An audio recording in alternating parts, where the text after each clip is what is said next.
Hashtag no music, no intro. We are back. It is that time again. Prospect of the week. Again, if you are watching this, it means you are a supporter of us either via Patreon or via YouTube member. So we appreciate the support. It's been an extensive draft process. We hope that Ooh. you have enjoyed the coverage that our podcast have tried to bring throughout the process. I think this is, we tried really hard to cover every little nook and cranny, starting with the Senior Bowl, Combine, just finishing up at the Big 12 Pro Day last 2 days. Was going to try to make it out to the Colorado Pro Day on April 4th, but what's probably going to happen is what the sense I'm getting is we'll probably get credentialed, but we're going to probably get credentialed too late. Like, we're going to get credentialed at a time where the flights are going to be too expensive for me and Jay to go. So because really that's probably like the last big thing that we probably could attend. Miami's having their pro day Monday, which would be interesting. I'm really going to be interested to see if there's going to be a lot of Saints contingency there. But this is our first real prospect of the week where we're kind of deviating the course, because every episode we've done up to this point, maybe except for the exception of Jackson Dart, but maybe not, you can make the argument that to some degree is in contention for the Saints being able to draft that player at 9. This is the first player we're going to talk about, Jalen Milroe, that obviously is not a player that is going to be in the conversation for them to draft at 9. But I it's interesting because I want to talk about him because one of some things I found out last week, 2 weeks ago. Don't ask me what time is because I don't know what it is. My daughter literally just turned 15 yesterday, so please don't ask me what time is. But it's interesting because originally this episode was just going to be about us talking about prospects that we like in like later rounds, and just kind of be like a conglomerate episode. But the Jalen Milroe conversation started to happen, and I watched 5 of his games on the flight back from Dallas back to LA. That combined with what my friend and source told me of how the Saints at one point viewed him during Alabama season, I was like, I feel like we really need to talk about him as a player. He is such a tantalizing prospect. Ooh. And you can't have a conversation with people about Jalen Milroe online. Oh. You can't have a nuanced conversation with people about Jalen Milroe online because everyone's gonna like Jackson Dart. It's just like trash, everybody got hot. Trash. Trash. Moving a running back. Trash. Can't throw. And he's a fascinating case study because his second half of the season and that cratering, and I don't want to like diminish it because it was bad. It was bad. But I think people forget how stellar he was playing the first half of the season. Like if you really go back and just watch him objectively and like take any bias away, he like that Wisconsin game, that Georgia game, and even the games where he struggled with. I watched Vanderbilt. I watched South Carolina. What else? There was another game I watched. Even the games where he struggled, he looked like he deserved to be a top 10 pick in the draft. With the games that he looked good, right? And the biggest thing I came away with, and I had this feeling watching him through the season, and then I kind of changed my no. Coffee almost took Wolf out. Whoa. Coffee went down the wrong hole. Like depth for 1 second. Like, oh. Thank you, Wayne. Yes, Vandy was on the defense. He threw that bad pick 6, but the rest of the game he was fine. is that I felt this going in the season, and then I changed my opinion because I was one of those things where it was kind of like reactionary, but then like watching him again, I was like, no, like I still believe that as a prospect.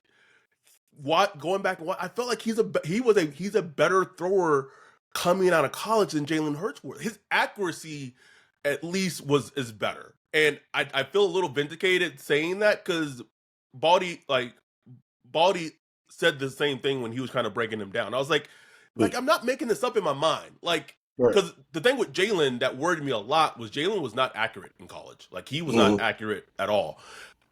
But that the second half of Milroe's season, like he just looked so bad, and like everything functionally as a passer completely went to shit. Like his mechanics, his accuracy, Oh, just everything went out the oh, window. And like I think you said it perfectly in the Discord. Just I would just want to just sit down with them, cameras off, microphones off, no podcasting, no nothing. Just be like, bruh, what happened? what Tell me happened? what happened, man. Yeah. So I want to know. I just really want to know from a interested football sicko standpoint. Like, how do you go from there to there? Something had to happen. Like, were you hurt? Was it play calling? Was it just you just let go of some of your fundamentals? Defense is caught up with you. Like, what do you feel, honestly, what was the issue? That's what I would just want to ask him. Because I don't know. Like, just looking at the tape, I don't know what it was, bro. But it was just like, ooh. Well, I know.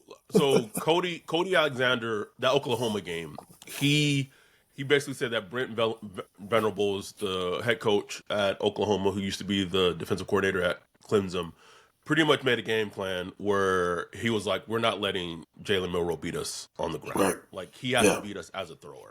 Great, kind of very Yes. similar that Steve Spagnuolo tried to make Jalen Hurts beat Right. the Chiefs in the Super Bowl recently, right?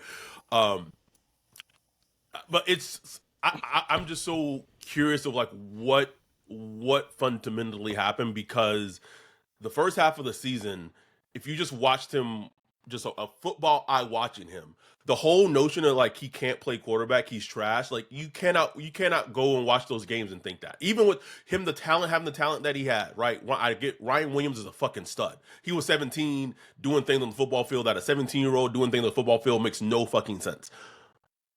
That said, the touch, the accuracy, the arm that Jalen Milroe has, Mm. he had it's in spades. And so the reason why I wanted to have this podcast and to have this prospect of the week episode is I was told a couple of weeks ago that the momentum that Jalen Milroe had starting the season, going through the season, the Saints were in love with him as a player.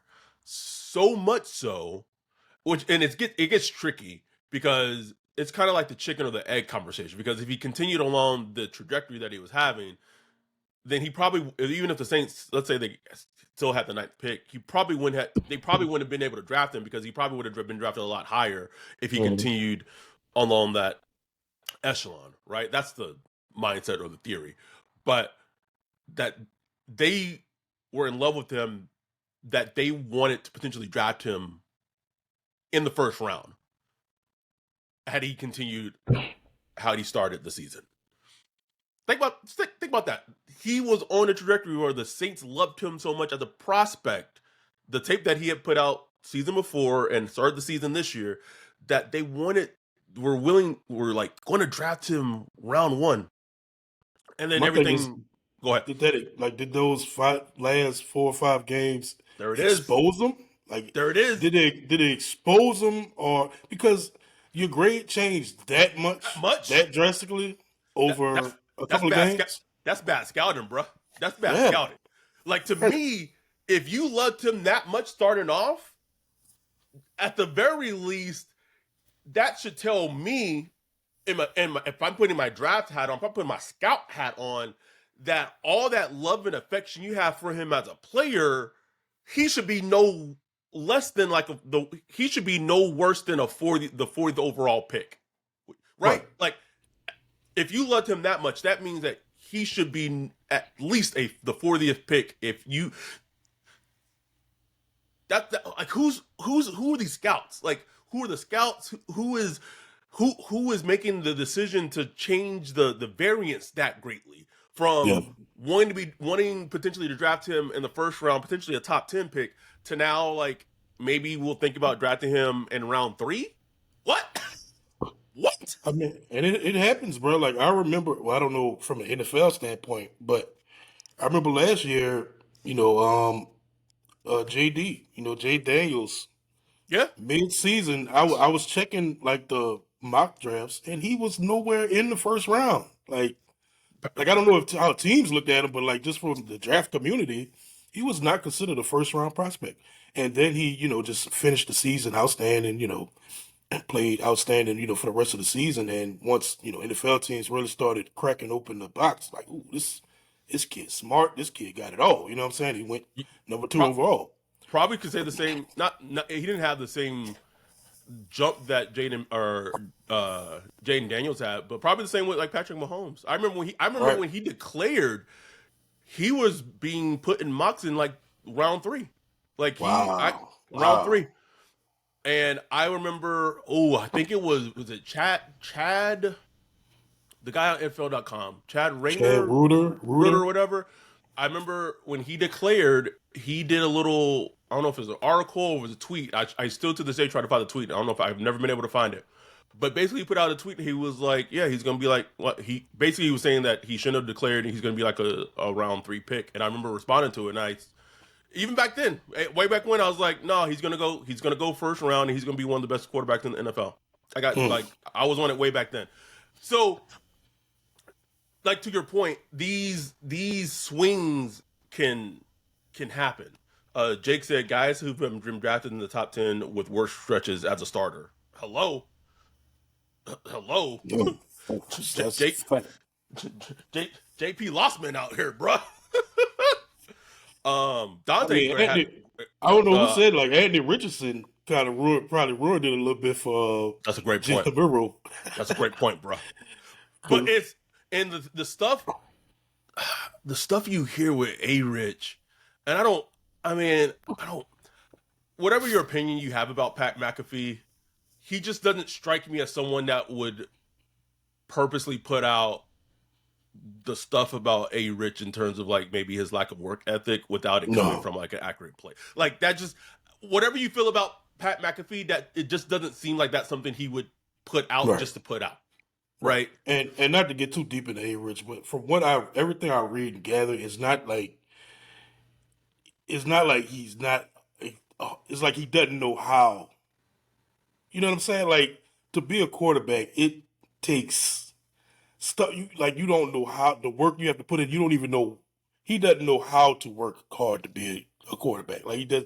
It's not that he doesn't have the want to and stuff like that, but it's like it takes so much extra. And he just had the You, dude ain't played. But that's Andy Richardson. I don't know. you got, but I think it's such a salient point, right?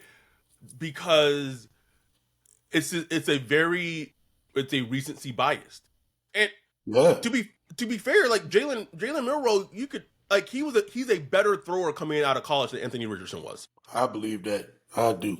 I do believe that. No But question. it's like he went 4 and look what's happening with the Colts. No. Yeah. No, man. But it's interesting, bro. Like I said, and I watched. Well, let's start with what he's good at. I like to do that. Like, what is Jalen Milroe good at?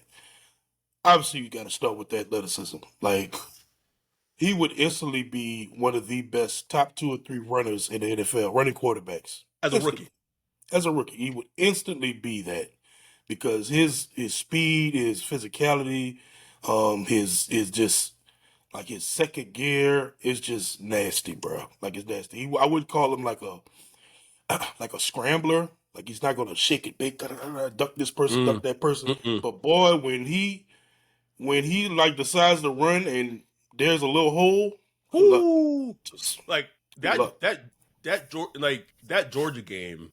Mm, mm, mm. I I think if you want to see if you want to believe in Jalen Milroe Yeah.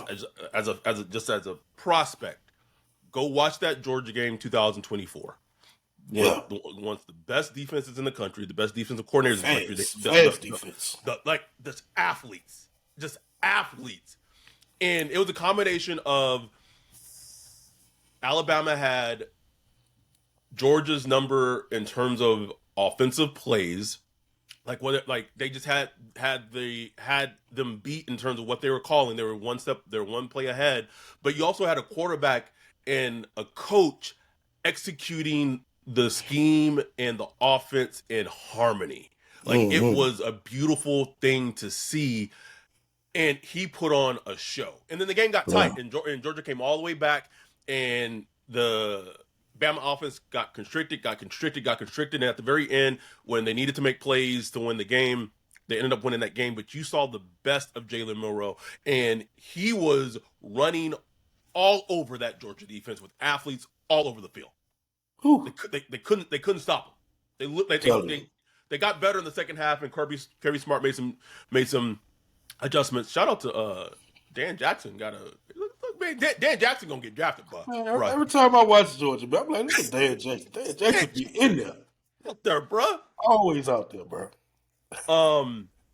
Dante said, I wonder, this is a great point. I wonder where Kellen and the staff view him. It's a fascinating question. Because what I was, obviously, I was told and what have you is that if the Saints felt that way about Jalen, how they felt about him, that was way prior to Kellen Moore. That draft work was being done when Dennis Allen was still on the staff, right? Yeah. But it's also super fascinating to me. Let's start with this point. Last year, we'll go back to Jalen Milroe. Last year, they wanted to trade up for Michael Penix. Into the season this year at some point, or last season for the Saints, they had an affection for Jalen Milroe to the point that potentially thinking about drafting him round 1. There has been 2 drafts that the Saints have looked at drafting a quarterback in round 1. Black quarterbacks in round 1 too, which is super just crazy. Not like crazy because that's just where the NFL is going, but just like if you're a Saints fan, like it's really fucking crazy. I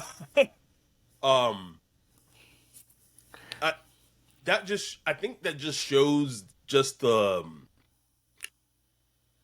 I won't say like the lack of harmony there is in the front office, because you have a GM who is so set on keeping kind of Derek Carr and kind of seeing that as the path for moving forward.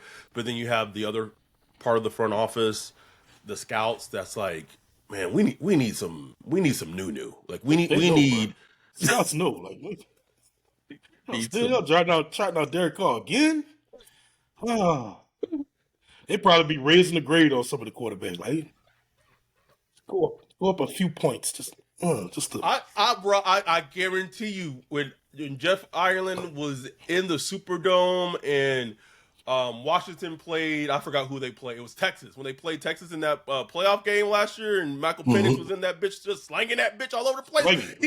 He said, "Oh my God, we gotta get this nigga right here." I knew it, bro. I said on the podcast last year, I said, "Oh, they fell in love." Anyway, all that to say, going back to the things that he does well, it's weird because you have to. It's so weird because you have to kind of talk about like first half Jalen Milroe and then like second half Jalen Milroe.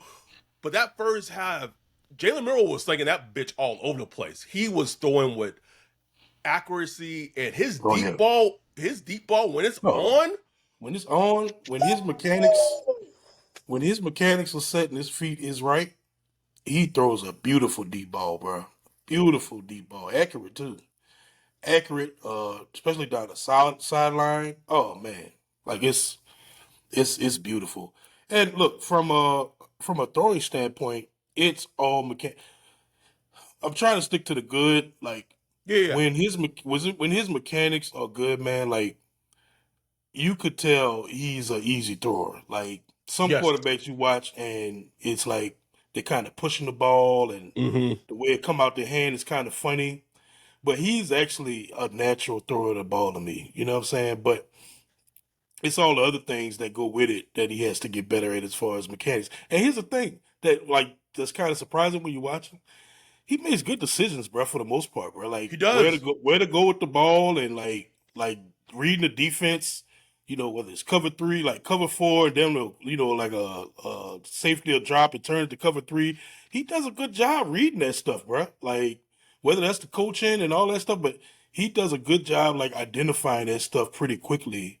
Which, like to me, if you starting there, that's a real positive. Like that's a real positive because if you already in the college game is already to kind of understand defenses and able to go through your progressions and stuff like that, I mean, you got a chance. You do. So I pulled up his stat sheet that you made. So he's 6'2", 217 pounds. No Um, size. the thing that is that is an issue. He got small. His hands are small, bro. And then there's the weird thing that happened because he had under 9 inch hands at the Senior Bowl, and then at the combine is 9 3/8. It was like, huh? Like, did you break your hand or something, brother, to stretch it out? His Which hands. is, that's. I mean, how'd your or hand grow in a couple of weeks, bro? Like, what the? or as DJ said on the pod on his pod, I believe they just the way they measured him was Yeah, just different, which is just different. So, probably more accurate. but he has smallish hands. So whatever you You want, do, he has smallish and hands. It doesn't. I think you see that on film because Yeah, a lot of times if he's taking a sack or even if it's a 11 sack fumbles. yes, even if it's a sack 11 fumbles. where it's not his fault, it fumbles are an issue for him, and That's an issue, and that's an issue. Like as a quarterback that's going to just run the ball, he's going to run the ball in the NFL. That's something you got to take care of. You know what I'm saying? And look, I mean, Lamar had the same problem, still have the same problem where he fumbled the ball because he run a lot. And if you loosey goosey with the ball, a lot of quarterbacks like to run one handed and just run the ball like that. Defenders go straight for it, bro. So that's the issue. what's crazy is that we keep talking about like his second half collapse, right? Like it's like he okay, let's look at the stat sheet. The thing so that Vandy game, I watched that game on the plane. Mhm. He had a bad pick six at the beginning of the game, and then the rest of it like Georgia's defense. Oh, sorry, not Georgia's. Bama's defense was just ass. Like the rest of the Mhm. game, he played well. That South Carolina game, that's a game if you want to watch where he didn't play well in the game, but that's like a game where he continued to fight through and got them the win. Yeah. Like just a game where he just didn't play well, but he made plays with and that South Carolina defensive line was after him. Like Mhm. they were just after him and was doing ungodly things to the Alabama offensive line. But he persevered. Can't even talk. He persevered and got the win. But like, if you just really look at it, like everyone's saying, like the second half collapse. That Oklahoma game wasn't good, but like What good? It was on that ass. there Oklahoma was, game. yeah, Brett Bowles had a scheme for him. But we were in New Orleans during the LSU game where Yep. he ran all over them. 12 All of carries, 185 yards, four them. touchdowns running the ball. Um, so there's just such a baseline of what you can like where you start working with, and a lot of people feel like he's so raw as a prospect that you have to like basically build him from the bottom up. And like maybe there's something to that, and I believe there's some like to me like I said this when on the podcast when I was in Dallas. If I'm the Saints, if your draft grade was that great on him early in the season, take him at 40, keep Carr on the team, one last ride, Paul Walker style. Oh. I'm not, not wishing death on Derek Carr. Just like one last fucking season, Well, that's right. one last ride, and you go into next season with Rattler and Milroe battling out for who's going to start are going to be. And I would not put Milroe in any quarterback role at all for as a rookie. If you want to get him out, do some wildcat, do something like that, Yeah. cool. But he needs to sit. And then someone got my mentions, I think yesterday or a couple of days ago, saying, "Well, why would you draft a player in the second round and then have him sit?" Huh? Like, they did that in 2023. His name's Isaiah Foskey. Like, like the Yeah. benefit people the benefit is that if he sits and develops and he's actually the answer at quarterback, do you know how Um, beneficial that is to your team? I mean, Eagles did it with Jalen Hurts. He would come in the first year like spots. Lamar Um, Jackson said, Lamar Jackson. well, my It's head just hurts. Patrick Mahomes played one game, the final game of the season. My my head hurts. So yeah, that's just dumb. It doesn't matter. You go to whatever the development process needs to be. That's what it needs to be. But like we talked about it like months ago, like with Jalen Milroe, it has to be a franchise top down Yes. understanding of, well, how are we gonna do this. You're gonna have to build a specific type of offense. To me, the best type of offense is going. You want to limit his throwing. Like I think he threw for 300 yards once last year. You know what I'm saying? He just wasn't a high volume passer, and it's not that he can't, but it's just when he was asked to throw a lot, that's when a lot of mistakes came in because he's not consistent with his mechanics. The mechanics, honestly, are all over the place. He's he's like kind of robotic. And I see this with a lot of quarterbacks that's kind of like him. They go through the Mm, motions of what you're supposed to do in a quarterback drop back. So they'll do that and they'll do the drop back mm. like they're supposed to. And then after that, they go to what they normally do. It's like, okay, I got that out Yes. the way. Now let me go do it. It's It's like so he true. It's so true. he has to like kind of figure out how to marry what he is and how Mm. to bring in what you're supposed to do as a quarterback. He has a lot of wasted movements. Uh, so when you watch him, like some of the throws, they had a video out there that showed like every interception he threw, and all of them were different. Like every interception was different. Some of them were like not on him. He threw the ball popped in the air, and somebody else caught it. Some of them he's eyeing the receiver down. He's eyeing Ryan Williams across the field, and he's a see it throw it guy. So it's Yes. not a lot of anticipation. He's just gonna stick that thing in there. So a lot of Yes, he times is. guys are just defenders are just Tennessee, Oklahoma. They sit back and read it, undercut, take the ball away. And a lot of times it was just bad mechanics, bro. Like his feet Yeah. off the ground, he Hmm. just launching it up in the air. And he has a great arm, and he would like he would still get the ball there sometimes. But you're losing all your trajectory, you're losing all your accuracy when you do that and all that stuff. So he's a guy that is going to have to be worked with, like from the feet and like beaten to his head, like this is how you're gonna have to function, and that takes a while. You know what I'm saying? We saw it with Lamar Jackson.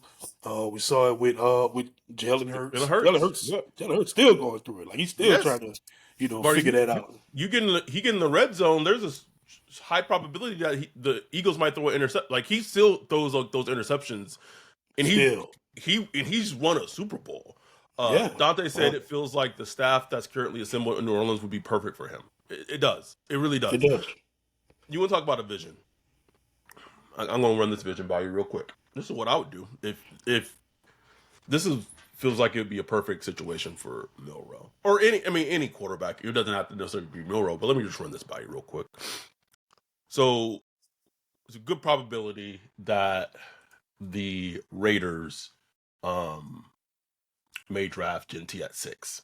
Hmm. Okay, I'm calling up Jacksonville.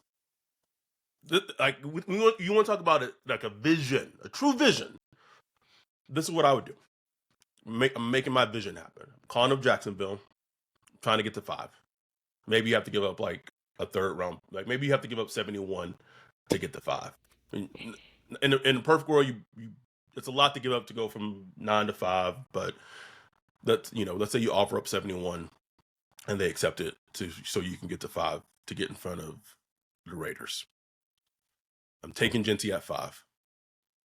I'm taking Milroe at 40, and then taking a tight end later in the draft, whatever. And then that's your that's your offense vision Yeah, going forward for the next couple of years. that's what I was thinking, bro. I thought the exact same thing last night when I was watching Jalen. I was like if you would go in, you design an offense that's just gonna run gaping holes through defenses, bro. Nigga. Like go get the best running back, which is Nigga. Genty. Mm-hmm. And then you have Jalen Milroe run the ball like on design reads, 5 to 7 times a game. And like you could Ooh. even in year one where Jalen's not the quarterback, even with Carr like being the high school orchestra conductor, you could have Genty on the field and Jalen on the field at the same time. Taysom came back. Let's say Taysom comes back healthy. He takes a pay cut. Mm, mm, Now, don't you have a vision of the defense is like, shit. shit. Oh shit! Do we not just have? Oh, we have. Oh, now you probably couldn't have all these people on the field at the same time because you have to have 11 players. But like then you have speed with Olave, you have speed with Shaheed, you have speed with Cooks, and then you can intermingle that. Then you're confusing defenses of like, okay, they got so much power on the field that you kind of seduce defenses of being like, okay, it's going to be a run, and you play action off like isn't that not a vision like to some degree like you're creating and then let's say like you don't pass it, you just say you just bully fucking teams. Bully. You could do it, bro. You could do it, man. But the key with Jalen, defenses will absolutely do what defenses always try to do. Is say, let's put the ball in his hand. Absolutely. Let's make him beat us. So they gonna flood the box, all that stuff, and do whatever they can to take away the run. I mean, that's what they did to him in college. They tried to force him to be a passer, and a lot of times he didn't rise up to the occasion. Especially when he has to matriculate down the field because he's a big play hunter. He wants them big chunk yards. I don't know if that was offensively just how they wanted to do it or whatever, but you didn't see him really matriculate down the field like you wanted to. Um, and even like 2023, he was really good, man. Like I was looking at his 2023 stuff, like you saw like his box score stats take a decrease this year from last year. I mean, he was average 10 yards attempt last year. Uh, I think he only had like six interceptions last year or something like that. So like something happened this year. I know they changed offensive coordinators and all that stuff. So and then, Nick Saban left and That's just a lot right. of shenanigans going on with Alabama. So it's interesting, bro. But he is absolutely one of those quarterbacks that's developmental in the sense that you got a lot to work with, but a lot to work on from a pass game standpoint. For sure. But from a run game standpoint, I mean, there's a lot to work with, bro. Like, there's a Because lot to work with. it is, and I'm just thinking if you could potentially pair him with Genty, like Ooh, you're trying to create your younger version of like Lamar and Derrick right, Henry in theory, right. without their like you don't have the offensive line that the Ravens Like, have. remember when the Ravens when they went they got Mark Ingram. They had what was the Yes. other running back? Oh, who I do they can't have with remember the Mark other running Ingram? back. But there was a duo. They was punishing teams. It wasn't Gus And you Edwards. was it Gus Edwards? I think so. Was it Gus Edwards? Maybe I don't know. But they were punishing teams, bro. Punishing teams with Mark Ingram, Gus Edwards, Lamar running the ball. And Lamar, he would light teams up with the pass every now and then. He had Mark Andrews. Um, and it was a good offense. Now, they'll get to the playoffs and, lay a stinker or whatever. But, Not seen not much has changed since then. not Apparently, much to say. Uh, and another word I have with Miro is like you want like a team that could protect him, meaning like a good defense. Like you don't oh want to boy, be a team that has to score 30 a week. You know what I'm saying? To win. And man, I got to Mm. see where our defense going. Like right now, Ooh. I'm not I'm not very confident about our defense going. Now maybe by next year, maybe they hit on some draft picks, salary cap, whatever. Maybe they'll be to a point where they could get the defense going. Maybe Brandon Staley bring some things in that'll improve the defense. But he's not the guy you want on a team that's struggling to stop the ball. You know what I'm saying? No, bro. You don't want No. not right now anyway. No. You know. No. So the final thing we'll talk about is just um his range Whew. is going to be fascinating. It's going to be fascinating. I do wonder if a team, much like what happened with Jalen Hurts, because of his personality and him being such a magnetic, just person that you just start to root for, and you just become in love with his personality. And I'll say this about kind of just us being through this draft process as extensively as we have this year, being able to meet these players, talk to these players, all that as closely as we have this year. And I've said it, but like I get it. Like I like I get how a GM or a coach falls in love with a player, especially if the personality is great and then the film is great. Like if they Hmm. both are great, like I 100% get it. Yep. And on the same token, I get how there are players where the vibes are like if you're a coach or GM and you get a player that comes and you just get a yuck. I got the grossest vibe from Mike Green, bro. I would not touch Mike Green in Mm. round 6, nigga. Like I don't want him on my I just don't want him on my team. It's just maybe that's like And then you I got accusations no. over there too. No, bro. I assess people for a goddamn limit, bro. I would not touch Mike Green with a 6 foot pole. Mm. But that's it. Like so, Jalen has that personality very similar to how people were talking about Jalen Hurts pre-draft. He goes in a room, he lights it up. He just makes you kind of just fall in love with him as a person. I wonder if there's a team in round 2 that just says, man, yeah, I get it. Like, yeah, he's, we got to build him up as a passer, blah, blah, blah. But man, we just love him as a person. And, whatever it is, we have a plan for him. Let's fucking get him. Let's just Yeah, get him. yeah, That to me is going to be such a fascinating thing on draft night is just his range of or no, I mean like draft week, just where his range of where he goes. And who's willing to take who's willing to take a chance? Because whatever team drafts him, like you said, they have to have a plan for him. It has to be an right. organizational, all in. Like, hey, if we're drafting him round 2, even early round 3, we going all in. That at some point, like we're our offense is shifting to something different, or you would hope so. I wonder where his fits are. I mean, Saints, I think is a fit. Yes, But it outside of absolutely is. that, like That's a good question. Jets. I mean, I wonder what Aaron Glenn would. Because a lot of defensive coaches, guys like that, they like, man, I know what a guy like this would do to Yep, my defense. absolutely. So they have like an affinity for those types. I Um, I wonder if not in maybe the Steelers round 2, yeah, round 3.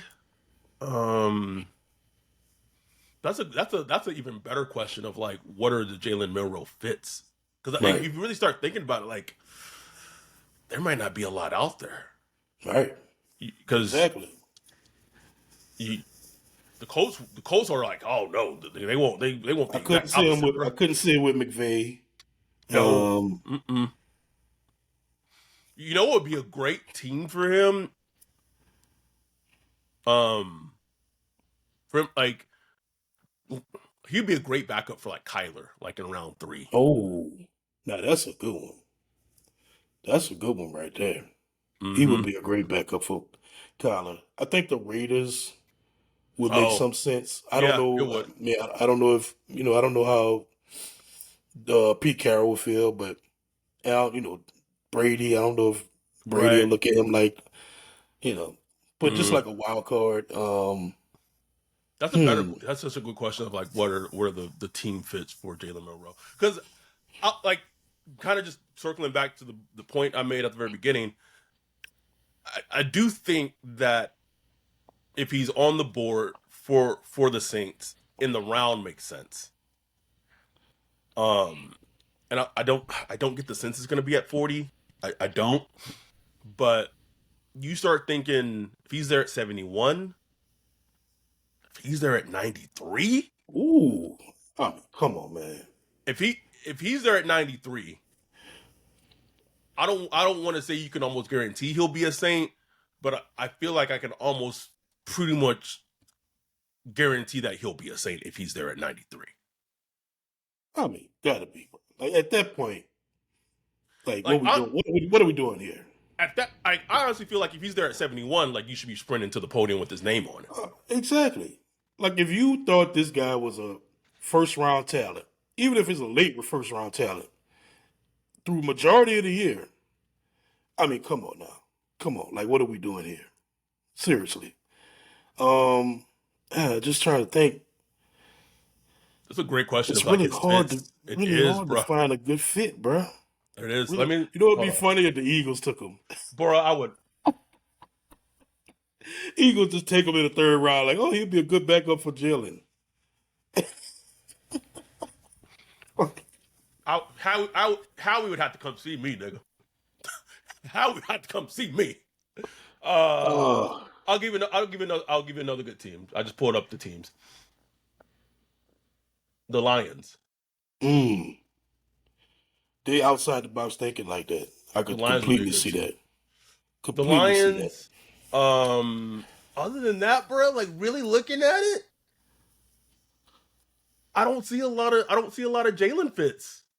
Like I mean, maybe the Ravens as like a, but like are the Ravens really going to invest like a round two or round three pick? right, It's just exactly. I think you kind of hit the teams, bro. It really feels like it would be like I think we hit them. Detroit, the Eagles would fucking do it just to piss me off. The Steelers, I could see it. I'll throw this one out, and this would oh my god. Do you know how much this would piss me off, Ryan? I don't know if they would do it in round two. Couldn't you see the Bucks doing some shit like that, bro? Oh, oh, I would hate that shit. I would hate that shit. And like, And even, and then like Baker gets hurt for a game, and Jalen's our uh, first, and Jalen's our first start, and you see Demario with and that Pete run Warner, game, Bruce Irvin and all them. Demario and Pete Warner trying to chase Jalen, bro. Y'all should have took him at 40. Oh my god! Oh, I'm gonna kill myself.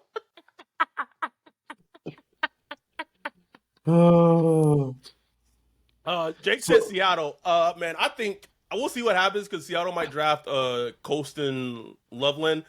I'm glad I'm calling him Loveland now. Cause like for all draft seasons, I've been calling him Colston Lovelace. Uh, I just I think they might go Loveland. I think they might go Olan. But man, I heard that they really love Jackson Dart. yeah. Yeah, that's a great question. I think we named him. I think we. Dante's having Damari out there looking like he breakdancing. I don't know why I said Pete Warner Oh, would be out there chasing him. You know, Pete Warner might not playing that game. He already gonna be hurt, bro. oh, yeah. But that would be the Bucks have made such, and I don't want to give them too much praise, but Jason Light has since Tom Brady has left, he that man I felt like that Chris Godwin contract. That was just a I want him to retire a Buck thing. Yeah. Man, that's a lot of money for a player coming off of just a nasty injury. Nasty, bro. Nasty. I would have, man. Yeah. But I think as a fan, I think you have to appreciate it because it's like, man, we drafted him and he can get to retire a Buck, right? And like we Yeah. kind of felt like with AK, all that, we get it. But Yep. Yep. that would be such a forward thinking move for the Oh Bucks to yeah. do some shit like that. Because like Baker's been good, but Baker is Baker. Like Baker can shit the bed at any moment. You know what I'm saying? Like so it would be smart to just have a backup plan. And like that's the thing about Jalen Milroe. Since he does bring something to the table, it's not like he's a backup that would just be wasting a spot. Like Right. he could add to he adds value to your offense. You know what I'm saying? Even if you don't start him, even if you just want to use him as a Taysom Hill type, not no, he's not Taysom Hill, but I'm just saying there's somebody to add some of that element to your offense. Yeah. But we think we hit it all with Jalen Milroe. We see what happens. I do know somehow the Saints do end up drafting him, excuse me, in like round 3. There are people who are still going to be like upset that the Saints draft him in round 3 because they feel like they're going to feel like it's a wasted draft pick. I can guarantee you. Let go of the college shit, man. Dang. Uh, Jake hit it perfectly. Jake said, I will say this. That's the wrong guy to add to a room if your quarterback is insecure. Oh yeah.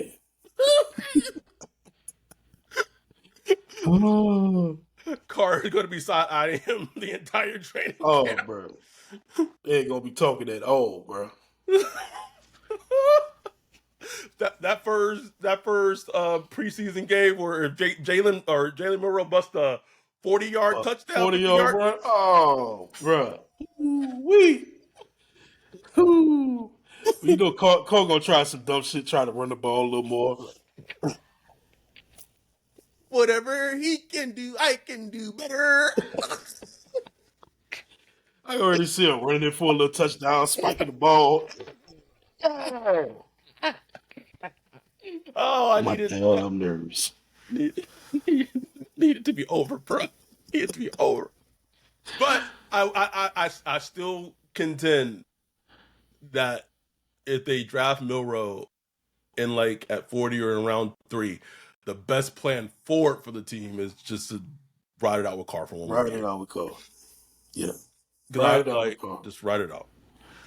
All right, we are getting out of here, but we're not done. We're going to record a regular podcast episode after this, so we're going to put the link up for that in the Discord. We're going to put it out, so it's going to be not a Patreon only episode. It's going to be our regular podcast episode. Talk about Dante said I'm tired of riding in this car. Put the link in the Discord. Talk about the Brandon Cooks news and everything. It's early Sunday morning, so we're just getting it out there. So appreciate y'all. Love y'all. We will be back in about 10-15 minutes, and we will see y'all soon. With that, we are out. Peace.